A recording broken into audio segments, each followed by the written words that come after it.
কুড়িগ্রামের রৌমারী থেকে একটি ট্রাকে করে অবৈধভাবে ঢাকায় পাচারকালে বিনামূল্যে বিতরণের সরকারি প্রায় ৯,০০০ বই জব্দ করেছে শেরপুর সদর থানা পুলিশ।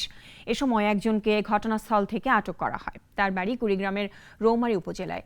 শেরপুর সদর থানা পুলিশের ওসি মোহাম্মদ জুবাইদুল আলম জানান, ২০২৫ সালের সরকারি মাধ্যমিক স্তরের পাঠ্য বই গোপনে ঢাকায় পাচার করা হচ্ছে রাষ্ট্রীয় গোয়েন্দা সংস্থা এনএসআই এর এমন গোপন সংবাদের ভিত্তিতে শেরপুর সদর উপজেলার চরমচারিয়া ইউনিয়নের ধাতিয়াপাড়া গ্রামে অভিযান চালায় পুলিশ।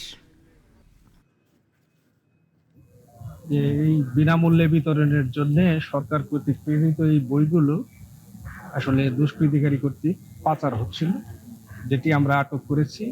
এ সংক্রান্তে আমাদের একজন ব্যক্তিকে আটকও করা হয়েছে।